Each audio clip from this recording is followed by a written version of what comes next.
There is something undeniably mythic about Dwayne "The Rock" Johnson. His towering physique, larger-than-life persona, and Herculean work ethic place him in a realm where muscle meets myth and charisma meets consequence. But beyond the flashing lights of Hollywood, beyond the roar of stadiums and the sculpted body built by fire and discipline, lies a deeper terrain, one rarely glimpsed by those watching from the outside. It is the soul of a man who has turned struggle into fuel and pain into presence. This is not merely the story of a celebrity, this is the unfolding of a cosmic contract, a blueprint etched not in stone, but in spirit. And in this exploration, we are invited to ask, what if The Rock was never just a wrestler, nor just an actor, but a spiritual archetype hiding in plain sight? To grasp such a question, we must momentarily step away from the timelines and headlines. We must exit the screen and enter the unseen. In every age, there arises a figure who, knowingly or not, becomes a conduit for a collective lesson. The Rock, with his seemingly invincible exterior and disarmingly vulnerable heart, holds such space in our current mythos. He is the modern-day Atlas, bearing the weight of public scrutiny, family legacy, inner grief, and global expectation, not only without crumbling, but with an open smile and a resonant laugh that seems to thunder across dimensions. But what lies behind this smile? What echoes in that laughter? It is here, in this sacred tension between strength and surrender, that we find the seed of his sole purpose. For what is muscle if not a metaphor for resilience? And what is resilience if not the outer echo of an inner vow, one forged in unseen realms before time wrapped itself in hours and calendars? Johnson's life reads like a script written by destiny. Born into the legacy of wrestling royalty, he experienced both the privilege of inherited strength and the private abyss of financial struggle, public doubt, and personal reinvention. Yet he didn't stop at overcoming. He transmuted. There's a difference between climbing out of a hole and building a sanctuary from the rubble. The latter is what makes him unique. That sacred alchemy, the turning of one's hardships into tools for service, is the true hallmark of a soul awakening to its mission. To those with eyes to see, The Rock is not merely lifting weights, he is lifting the unconscious. He is not merely entertaining, he is embodying an ancient pattern, the archetype of the guardian, the bridge builder, the empowered protector. His muscles are not just flesh, they are symbols of what can be achieved when spirit fortifies matter, when vision breathes through form. There's an irony, perhaps even a spiritual joke, in how the man most associated with mass and muscle is secretly delivering a message of movement, not physical, but spiritual. A message that says, your wounds are not weights to carry forever. They are tools to forge a greater path, a deeper mission, a sacred becoming. In many spiritual systems, from the mystic schools of Kabbalah to the ancient warrior codes of Polynesia, there exists a concept of divine embodiment, where the soul enters this plane not to escape it, but to inhabit it fully, powerfully, and consciously. Johnson, whether consciously aware or not, carries this essence. He is not escaping the material world. He is sanctifying it with presence, grit, and purpose. And in doing so, he becomes a mirror, not of perfection, but of potential. What is most striking is not his stardom, but his sincerity. Watch him speak about mental health, about losing loved ones, about the dark nights that no spotlight can illuminate, and you'll sense something deeper stirring behind the words. It is the ancient fire of a soul who knows that life is not about accolades, but alignment. That greatness is not about climbing higher, but anchoring deeper. From muscle to mission is not a simple pivot, it is a spiritual evolution. It is the story of how strength becomes service, of how performance becomes purpose, of how the outer man becomes a vessel for an inner light that seeks to awaken not just a few, but many. And so, we begin this exploration, not of a celebrity's career, but of a soul's calling. Not of the man the world sees, but of the eternal pattern his life embodies. As we move forward, we will journey through the core themes that govern this transformation, through symbolic stories and spiritual echoes, all the way to real-world reflections that speak to your life and mine. For in understanding his mission, we are ultimately guided back to our own. To grasp the soul mission of Dwayne "The Rock" Johnson is to venture beyond the scaffolding of fame and into the very architecture of spiritual transformation. Every life speaks a language, some in whispers, others in thunder, and his speaks in seismic rhythms. It does not just unfold, it reverberates, sending echoes through both the mundane and the mythic. And within those echoes lie the core themes that pulse beneath the surface of his journey. These themes are not exclusive to him.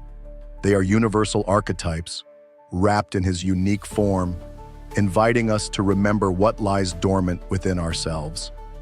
The alchemy of adversity stands as one of the most potent guiding currents in Johnson's soul path. In the early years, when eviction notices papered his family's story and loneliness became a frequent companion, the future global icon was just a boy wrestling shadows. But adversity is the sacred fire of transformation. The soul does not expand in comfort. It expands in resistance through friction. He did not just survive difficulty, he learned to partner with it, to use it like a blacksmith uses flame, to shape character, to forge will, and ultimately, to create something beautiful out of something broken. There's a curious and essential rhythm to those who carry great light. They are often first buried beneath great weight. And what weight Johnson carried, from injuries and betrayals to the silent wars of self-doubt that even the most successful often conceal. These are not just events, they are soul-forging initiations. They strip the false self until only the essential remains. In spiritual language, they are what the mystics call dark nights of the soul, the spaces where the ego dissolves and the higher self begins to speak. From this soil of struggle grows another theme, embodiment as message. In an age where words are abundant but meaning is scarce, Johnson's greatest message is not what he says, but what he lives. The sweat of discipline, the integrity of routine, the devotion to family, the attention to his roots, all of it becomes a sermon without preaching. His body becomes more than an instrument of entertainment. It becomes a temple of testimony, a sculpted reminder that matter, when aligned with spirit, becomes a beacon. Strength, then, is no longer brute force. It is spiritual alignment made visible. Ancestral echo and lineage also shapes the arc of his mission. The Rock's Samoan heritage pulses through his being like a sacred drumbeat. It's not just cultural, it's spiritual DNA. In many indigenous traditions, one's lineage carries soul agreements passed down through generations. The warrior path was not invented by him, it was inherited. His grandfather and father were warriors in their own right, not just in the wrestling ring, but in life. That legacy of strength, of standing tall against storms, was not accidental, it was initiation. He is the culmination of their prayers, their sacrifices, and their unfinished dreams. And in fulfilling his own mission, he retroactively fulfills theirs. In the spiritual view, healing is rarely linear. It is ancestral, cyclical, and multidimensional. But embodiment and legacy alone are not enough. For what is strength without purpose in service?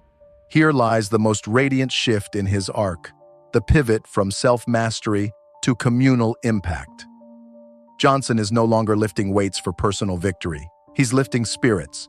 He's not producing films just for box office dominance, but for heart space resonance. Stories that remind us of loyalty, courage, and possibility. His growing focus on mentorship, philanthropy, and storytelling becomes more than branding. It becomes spiritual generosity. In serving others, he opens gateways, and in that service, the mission crystallizes. And finally, interwoven with every thread is vulnerability as sacred access. The modern world often glorifies strength at the cost of feeling, but true power is never afraid to feel. When Johnson speaks of depression, of failures, of the aching spaces in between success, he is not weakening his image, he is baptizing it in truth. Vulnerability is not collapse, it is entry.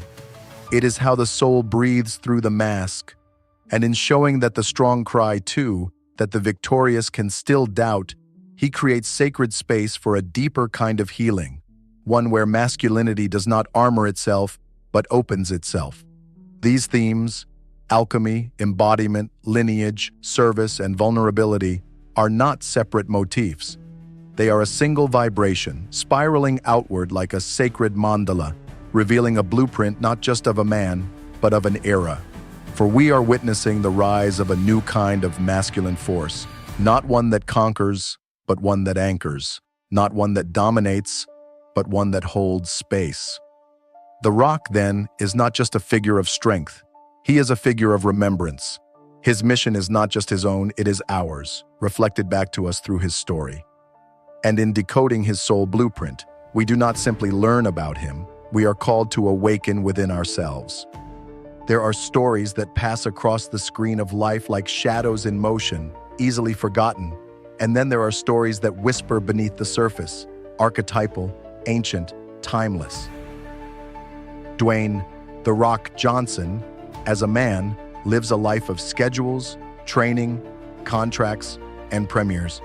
But Dwayne Johnson as archetype moves in a far more luminous current, one laced with symbols that reach back through the bones of myth and forward into the soul of becoming. To understand the deeper symbolic resonance of his journey is to see him not just as a man among men, but as a myth living in modern flesh. Let us then cross the threshold into the allegorical and the unseen, where muscle becomes metaphor and the man becomes the mountain. In Polynesian mythology, the warrior is not merely a soldier, but a bridge between realms, between the ancestors and the living, between the seen and unseen, between strength and wisdom. Maui, the demigod made famous through stories and recent cultural portrayals, represents such a force, mischievous, massive, yet ultimately protective and transformative. It is no coincidence that The Rock literally voiced this character in Disney's Moana. More than just casting, it was a cosmic casting, one soul echoing another. In voicing Maui, Johnson was not playing a role, he was summoning a fragment of his spiritual DNA. The trickster warrior who holds the ocean in dialogue, who tattoos his victories on his skin, and who carries the burden of both might and myth. This is more than entertainment. It is invocation. But Maui is only one echo. There is another myth that reverberates more subtly, quietly, in the undercurrent of Johnson's life. It is the tale of the stone. In many mystical traditions, the stone symbolizes more than hardness. It is permanence. It is memory. In alchemy, the philosopher's stone represents the perfect union of opposites, the harmonization of spirit and matter, heaven and earth. In Christian mysticism, Peter, whose name means rock, is the foundation upon which spiritual transformation is built. And in Eastern traditions, the stone is stillness, the mountain that outlasts the winds of impermanence. Johnson did not choose his nickname lightly. The Rock is more than branding. It is an unconscious spiritual signature. He is the one who holds steady, the one who does not crack under pressure. But the deeper truth is more paradoxical. The rock only became stone because he was once fire. Consider the ancient process of forging stone. Lava, in its purest form, is chaos, liquid fire pouring from the earth's heart. Only through time, cooling and compression does it become hardened. Stone remembers its fiery origins. So does Johnson. The heat of poverty, the liquid unpredictability of early life, the smoldering ache of grief and self-doubt, these were his lava. What we now see, the discipline, the resolve, the unshakable presence, is cooled flame, memory frozen into form. Stone, yes, but stone that still carries the pulse of the fire it once was. And then there is the lion. Though never explicitly associated with him in the public sphere, the lion emerges again and again as a silent archetype in his bearing. Lions are not hunters. They are guardians. They do not chase chaos. They hold order. They rule not by fear, but by presence. Watch Johnson in interviews or family moments, and you'll see it. The lion's gaze, steady and grounded, quick to protect, slow to provoke. In dreams and esoteric lore, the lion is often the image of divine sovereignty, not the rule over others, but the rule over self. It is the soul that no longer reacts. It responds, it holds, it carries. In this light, the rock becomes less of a gladiator and more of a spiritual lion, a sentinel standing at the edge of culture, reminding us that power is not dominance, but rootedness. That true strength is not the roar, but the stillness that precedes it. And finally, we come to the river, the metaphor that runs beneath all others. In several interviews, Johnson has spoken about his relationship with failure and depression as something he went through. That's an important choice of words. He did not battle or defeat these inner trials. He flowed through them. This is the path of the spiritual warrior, not to stand unmoved in the face of pain, but to let it move through you without drowning. This is the path of surrender, which is far harder than resistance. In that surrender, we see a man not just defined by will, but by trust. A man who trusts that even the fiercest rivers carve valleys of purpose.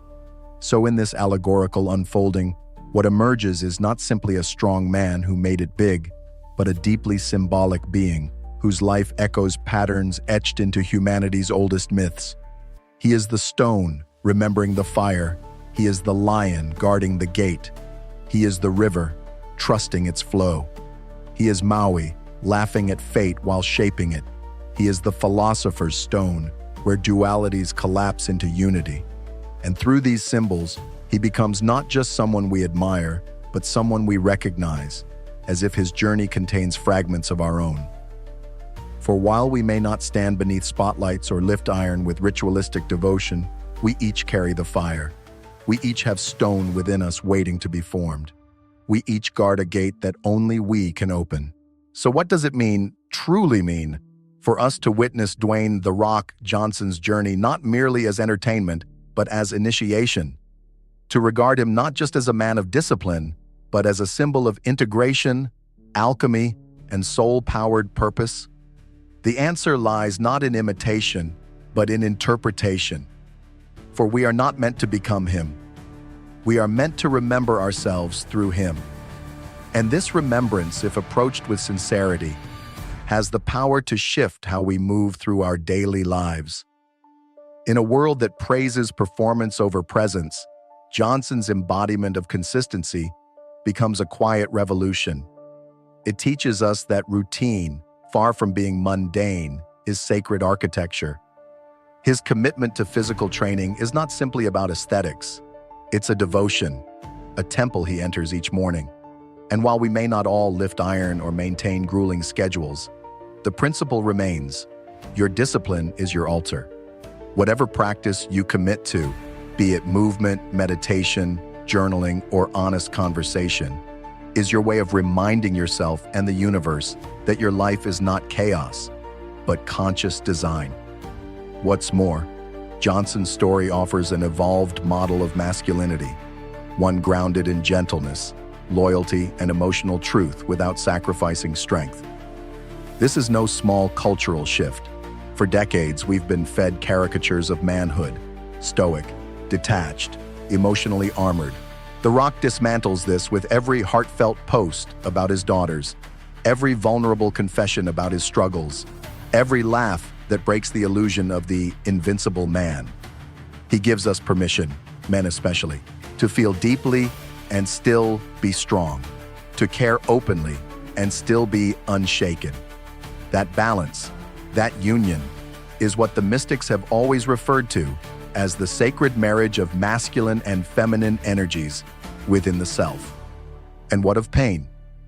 Johnson's relationship to pain is not combative, it's transformative.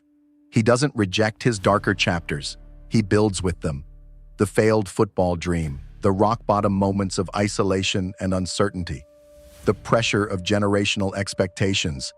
These are not scars to be hidden, but seeds that birthed his resilience. Pain, when metabolized consciously, becomes purpose.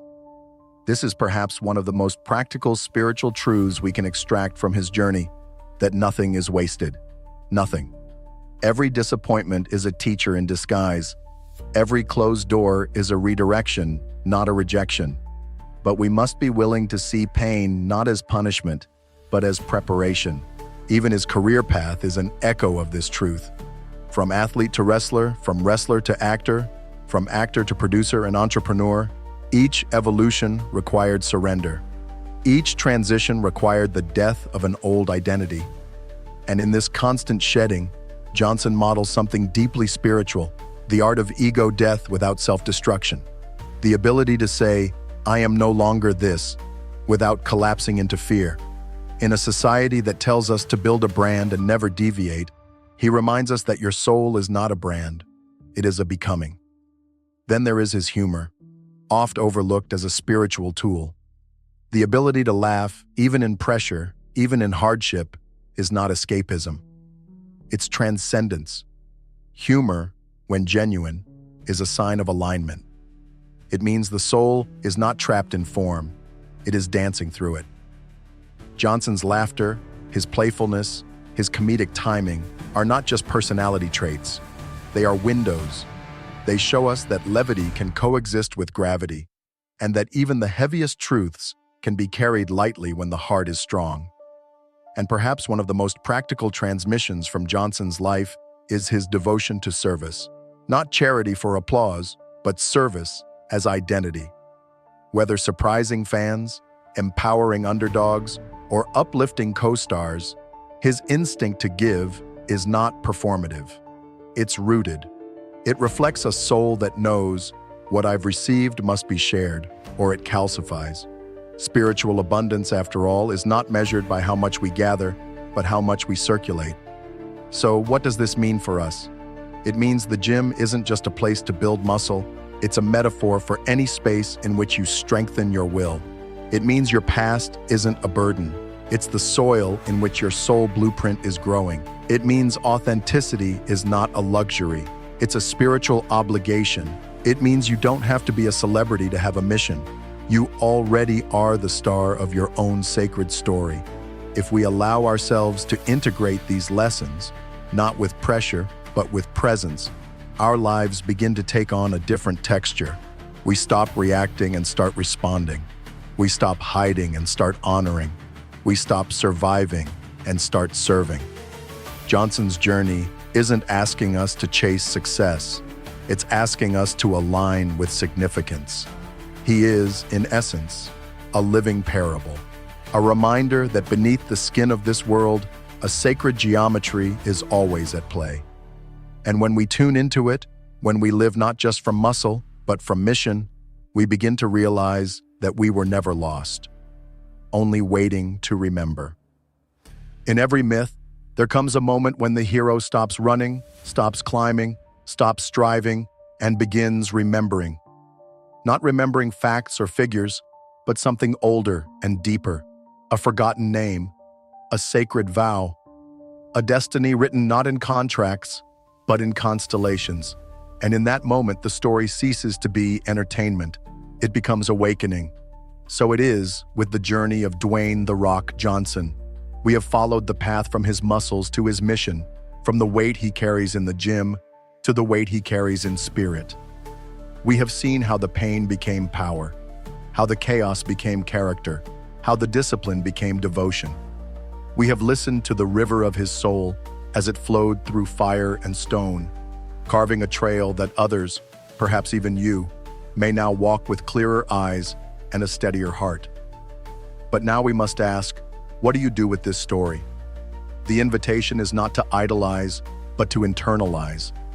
The point is not to become like The Rock, but to uncover the sacred pattern his life reveals, one that may already be woven into your own.